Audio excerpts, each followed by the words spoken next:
வணக்கம். மெட்ராஸ் ஹைகோர்ட் ரெக்ரூட்மெண்ட்டில் வந்து 2000க்கு அதிகமான வேக்கன்சியில் மாவட்ட வாரியாக காலி பணிகளை அறிவிச்சிருந்தாங்க. ஸோ இதுக்கு வந்து பார்த்திங்கன்னா ஆன்லைன் மூலமாக தான் நீங்கள் எல்லாம் அப்ளை பண்ணுற மாதிரி இருந்தது. இந்த ஆன்லைன் மூலமாக அப்ளை பண்ணுறதுல நிறைய பேர் ஏகப்பட்ட பிரச்சனைகள் வந்து சந்திச்சிங்க. இப்போ வந்து அந்த பிரச்சனைலாம் சார்ட் அவுட் பண்ணிட்டாங்க. இப்போ நீங்கள் தாராளமாக எந்த ஒரு இடையூறு இல்லாமல் அப்ளை பண்ணலாம் அப்படிங்கிறதுக்காக தான் இந்த காணொலி.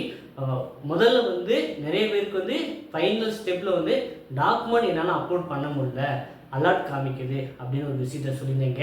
அப்புறம் வந்து நான் வந்து உயர் கல்வி தகுதி படிச்சிருக்கேன், அது 12th டிகிரி அதெல்லாம் படிச்சிருக்கேன், எனக்கு வந்து 40 வயசு என்னால் அப்ளை பண்ண முடியும்னு சொல்லியிருந்தீங்க. அதுவும் இந்த பிரச்சனை சரி பண்ணிட்டாங்க. இந்த மாதிரி ஏகப்பட்ட பிரச்சனை சரி பண்ணிட்டாங்க. நம்ம ஒன் பை ஒன்னாக வந்து உங்களுக்கு நான் எக்ஸ்பிளைன் பண்ணுறேன். அது வந்து ரொம்ப ஹெல்ப்ஃபுல்லாக இருக்கும். புதுசாக அப்ளை பண்ண போகிறவங்களுக்கு, இல்லை அப்ளை பண்ணிக்கிட்டு இருக்கும் போதே பாதிலே நிப்பாட்டி வச்சுருக்கவங்களுக்கும் இது ரொம்ப ஹெல்ப்ஃபுல்லாக இருக்கும். அதனால் இறுதி வரைக்கும் பாருங்கள். ஓகே, இப்போ ஒன் பை ஒன்னாக போகலாம். ஹையர் குவாலிஃபிகேஷனுக்கு ஏஜ் லிமிட் அது வந்து நிறைய பேருக்கு வந்து முதல் அலர்ட் அடிச்சுட்டு இருந்துச்சு. இப்போ வந்து அந்த ப்ராப்ளம் சால்வ் ஆயிடுச்சு.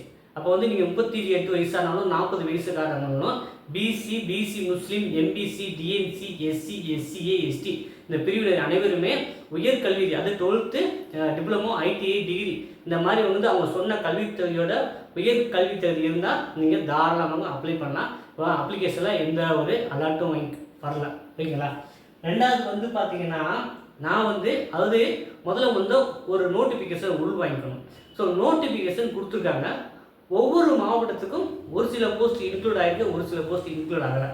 உதாரணம் வந்து பார்த்தீங்கன்னா மதுரையில் வந்து 10th தரத்தில் எக்ஸாமினர், சீனியர் பிலிப், ஜூனியர் பிலிப் இது ஒரு கேட்டகரி, டிரைவர் ஒரு category, office assistant, copy assistant ஒரு கேட்டகரி, அப்புறம் வந்து பார்த்தீங்கன்னா நைட்டு வாட்ச்மேன், மசால்ஜி இதெல்லாம் ஒரு கேட்டகரி. அப்போ 4 டிஃப்ரெண்ட் கேட்டகரியில் வந்து இவங்க வந்து ஒவ்வொரு மாவட்டத்துக்கும் கொடுத்துருக்காங்க. ஒரு சில மாவட்டத்துக்கு 10th தரத்துலையும் கொடுத்துருக்க மாட்டாங்க. அப்போ வந்து என்ன செய்வாங்க, உதாரணமாக வந்து நான் விருதுநகர் மாவட்டத்தை சேர்ந்து வச்சுக்கோங்களேன். நான் வந்து எனக்கு 8th தரத்தில் ஆஃபீஸ் அசிஸ்டன்ட்டும் எழுத படிக்க தெரிஞ்சால் அந்த தரத்தில் வந்து வாட்ச்மேன், மசாஜும் இருக்குது. ஆனால் வந்து 10th தரத்தில் வேகன்சி இல்லை. நான் வந்து பார்த்தீங்கன்னா மதுரையில் அந்த வேகன்சி இருக்குது, அங்கே போய் அப்ளை பண்ணலாமான்னா தாராளமாக அப்ளை பண்ணலாம். ஸோ அது வந்து நிறைய டவுட்டாக இருந்தது, அதுவுமே நம்ம கேட்டு கிளாரிஃபை பண்ணிட்டோம். இப்போ வந்து 10th தரத்தில் வந்து 3 கேட்டகரி இருக்குங்க. சரிங்களா? இப்போ 10th லெவலில் வந்து எக்ஸாமினர், சரிங்களா, ஃபெயிலிங்லே சீனியர், ஜூனியர் இருக்குது. சரிங்களா? இந்த கேட்டகரி அனைத்தையுமே நீங்கள் வேறு டிஸ்ட்ரிக்ட் மொத்தமாக பண்ணலாம். ஆனால் எக்ஸாமினர் ஒரு டிஸ்ட்ரிக்டும் சீனியர் ஃபெயிலுக்கு ஒரு டிஸ்ட்ரிக்டும் பண்ண முடியாது. இந்த 10th லெவலில் வந்து கேட்டகரியை அப்படியே நீங்கள் உங்கள் சொந்த மாவட்டத்தை விட்டுக்கிட்டு வேறு மாவட்டத்துக்கு பண்ணலாம். ஆனால் எக்ஸாமினர் சீனியர் ஃபெயிலுக்கு இது வந்து தனித்தனியாக பண்ண முடியாது. இது மட்டும் கொஞ்சம் பார்த்துக்கோங்க. அது 10th லெவலில் ஒரு கேட்டகரி. இதுக்கு வந்து ஒரே நோட்டிஃபிகேஷன் நம்பர் தான். சரிங்களா? ஒரே நோட்டிஃபிகேஷன் நம்பர் தான், ஒரே அப்ளிகேஷன் தான். 3க்கு வந்து இது மட்டும் ஒன்று மட்டும் பண்ணிவிட்டு நீங்கள் அப்ளை பண்ணாமல் கூட விட்டுடலாம். சரிங்களா? ஆனால் இது ஒரு இடத்துக்கும் பண்ண முடியாது, பண்ணவும் கூடாது. சரிங்களா? அதை மட்டும் கொஞ்சம் உள்வாய்க்கணும். ஏன்னா இந்த 3 போஸ்ட்டுக்குமே ஒரே எக்ஸாம் தான் வைக்க போகிறாங்க. சரிங்களா? இதில் கொஞ்சம் கவனமாக இருங்க. சரிங்களா? அதே போல் வந்து நான் 10th லெவலில் ஒரு எக்ஸாம் ஒரு டிஸ்ட்ரிக்டும் 8th ஓஏ காப்பீஸ்ட் அசிஸ்டன்ட், சரிங்களா, அதுக்கு வந்து வேறு டிஸ்ட்ரிக்டும் பண்ணிக்கலாம். அது ஒன்றும் பிரச்சனை கிடையாது. ஆனால் இதுலேயே இந்த கேட்டகரியிலே மாற்றி தான் பண்ணக்கூடாது. இதை மட்டும் கொஞ்சம் உள்வாய்க்கோங்க. அப்புறம் வந்து அப்லோடு டாக்குமெண்ட்ஸ், இது வந்து நான் செப்பரேட்டாக ஒரு வீடியோவே பண்ணியிருக்கேன். இந்த கிளிப்பிங்ஸ் முடிஞ்சோன்னா அதை நீங்கள் தாராளமாக பார்த்துருங்க. அப்புறம் வந்து செலான் பேமெண்ட், சரிங்களா, நான் வந்து ஃபைனல் ஸ்டெப் வரைக்கும் வந்துட்டேன். எப்படி பேமெண்ட் பண்ணுறது அப்படின்னு கேட்குறீங்க. இப்போ வந்து அவங்க நெட் பேங்கிங்கோ, கிரெடிட் கார்டோ, டெபிட் கார்டோ ஆப்ஷன் கொடுக்கல. நீங்கள் எத்தனை போஸ்ட்டுக்கு அப்ளை பண்ணுறீங்களோ, இப்போ வந்து 4 கேட்டகரி இருக்குது. 10th லெவலில் வந்து ஒரு கேட்டகரிக்கு அப்ளை பண்ணுறீங்க. இதுக்கு வந்து 2 இது சூஸ் பண்ணுறீங்க. அப்போ வந்து உங்களுக்கு 1000 ரூபா செலான் வந்து வந்துடும். சரிங்களா? இந்த கேட்டகரிக்கு எக்ஸாமில் சீனியர் சூஸ் பண்ணீங்க 1000 ரூபா, ஒரு போஸ்ட்டுக்கு 500 ரூபா, 2 போஸ்ட்டுக்கு 1000 ரூபா செலான். அப்புறம் வந்து 8th லெவலில் ஓஏக்கு மட்டும் பண்ணுறீங்க, இதுக்கு ஒரு 500 ரூபா. சரிங்களா? அப்போ வந்து பார்த்தீங்கன்னா இதுக்கு தனியாக செலான் வந்திருக்கும், இதுக்கு தனியாக செலான் வந்திருக்கும்.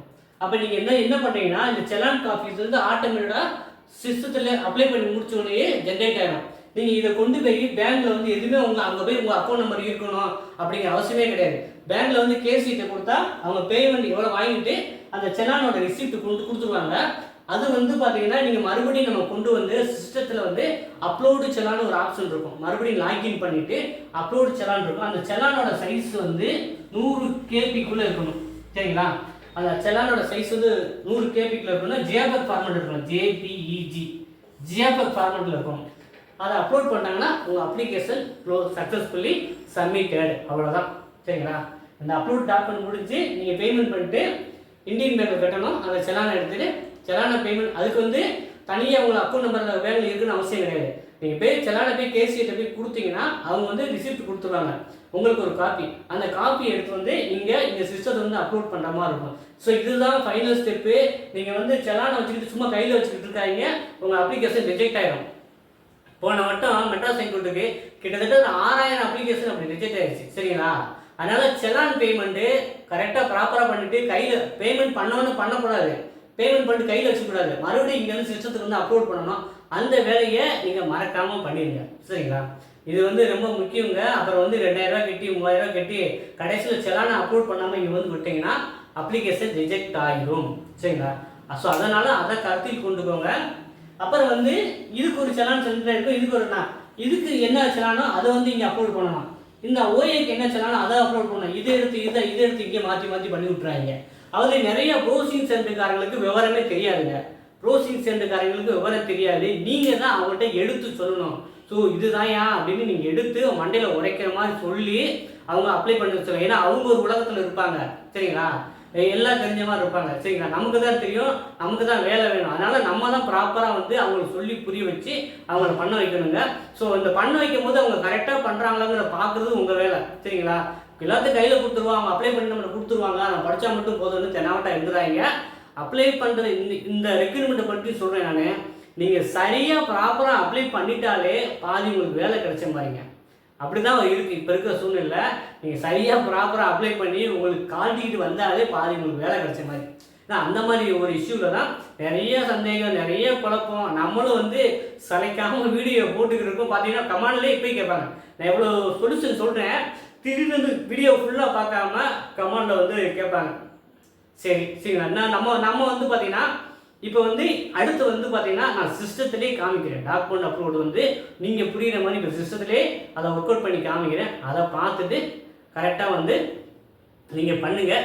அதே ஸோ டாக்குமெண்ட் அப்லோட்லேயும் மேக்ஸிமம் வந்து எல்லா பிரச்சனையும் சால்வ் ஆகிடுச்சுங்க. ஃபஸ்ட்டு இது வந்து பார்த்திங்கன்னா education technical qualification and community certificate. இதில் வந்து உங்களுடைய கல்வி சான்று அனைத்தும் அப்புறம் கம்யூனிட்டி சர்டிஃபிகேட் சேர்த்து அப்லோட் பண்ணணும். இதுக்கு வந்து இந்த 115 கேபி கேட்குறது கிடையாது. ஆனால் அதை தவிர்த்து நீங்கள் பிஎஸ்டிஎம் வச்சுருந்தீங்கன்னா அந்த ஒரு ஃபைல் மட்டும் 115 கேபிக்கில் இருக்கணும். அப்புறம் முன்னுரிமை சான்றிதழ், முதல் தலைமுறை பட்டதாரி சான்றிதழ், கலப்பு திருமணம் புரிஞ்சவங்க, முன்னாள் இராணுவத்தினர், ஆதரவற்ற உதவி இருக்குது பார்த்தீங்களா, அந்த ஃபைல் வந்து 115 கேபிக்கில் இருக்கணும். அப்புறம் வந்து டிசி ஒரே ஃபைல் தான் இருக்கும், அது 115 கேபிக்குள்ளே இருக்கணும். இந்த முதல் ஃபைலுக்கு வந்து அந்த இது கேட்குறது கிடையாது. நீங்கள் சைஸ் வந்து 300-400 இருந்தால் கூட இப்போ வந்து அப்செட் பண்ணிக்கிறாங்க. சரிங்களா? அதனால் வந்து யாரும் இப்போ கவலைப்பட வேண்டாம். அடுத்ததாக வந்து உங்களுக்கு எல்லாம் இன்னும் சொல்ல வந்து தடையில சார்ந்த நோ ஆக்சிஜன் சர்டிஃபிகேட். இது வந்து ஆப்ஷனல் தான், கட்டாயம் இல்லை. இது வந்து கவர்மெண்ட் ஸ்டாஃபுக்கு மட்டும்தான். மற்றவங்க டெம்பரரியாக கவர்மெண்ட்டில் வேலை பார்க்குறவங்களுக்கு தேவையில்லை. அப்படி இருந்தாலுமே இது கட்டாயம் இப்போ தேவையில்லை. கவர்மெண்ட்டில் வேலை பார்த்தாலுமே கட்டாயம் இப்போ தேவையில்லை. ஆனால் நீங்கள் வந்து இங்கே கொண்டு போகும்போது சர்டிஃபிகேட் வெரிஃபிகேஷன் போகும்போது எடுக்க வேண்டியதாக இருக்கும். அதே போல் வந்து எல்லாரும் மண்டையை பிச்சுக்கிற ஒரு இது பண்பு மற்றும் நடத்தை சான்றிதழ் வந்து இப்போயே நான் வாங்கிட்டு போகணுமான்னு கேட்டுக்கிட்டு இருக்கீங்க. கட்டாயம் இல்லை அப்படின்னு அவங்களே கொடுத்துட்டாங்க. சரி, வீம்புக்கு வந்து நீங்களும் தப்பாக பண்ணிட்டு போவாதீங்க. இப்போதைக்கு கட்டாயம் இல்லை, அப்லோட் பண்ணுங்க அவசியம் கிடையாது. அதனால் வந்து இப்போதைக்கு நீங்கள் அதை பற்றி கவலைப்பட வேண்டாம். அதே போல் வந்து அன்னெக்சர் ஜி ஆயுதப்படை பண்ணி முடிச்சவங்களுக்கு அந்த சான்றிதழும் கட்டாயம் கிடையாது. அது வந்து அந்த படையில் ஏற்கனவே இருந்தவங்களுக்கு மட்டும்தான் இது, மற்றவங்களுக்கு தேவையில்லை. மற்றவங்களுக்கு இது கட்டாயம் கிடையாது. அப்புறம் வந்து பார்த்திங்கன்னா இந்த ஃபைலை மட்டும் சரிங்களா. ஸோ இந்த பேர் போட்டிருக்கு பார்த்தீங்களா, அதாவது நன்னடத்தை சான்றிதழ் அவங்க பேர் மட்டும் கண்டிப்பாக கொடுக்கணுங்க. ஸோ இதை மட்டும் நீங்கள் கரெக்டாக பண்ணிடுங்க. சரிங்களா? யார் கொடுக்குறாங்களோ அவங்க பேர் மட்டும் மென்ஷன் பண்ணால் போதும். கண்டிப்பாக வந்து அவங்களுடைய இப்போதைக்கு வந்து நன்னடத்தை சான்றிதழ் வாங்கி அப்லோட் பண்ண அவசியம் கிடையாது.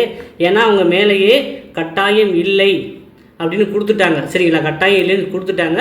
அவங்க பேரை மட்டும் மென்ஷன் பண்ணால் போதும். இப்போ டாக்குமெண்ட்லாம் நீங்கள் வந்து ரொம்ப மெனக்கெட தேவையில்லை. ஏன்னா வந்து எஜுகேஷன் குவாலிஃபிகேஷன் தான் வந்து சைஸ் கம்ப்ரஸ் பண்ண முடியாது.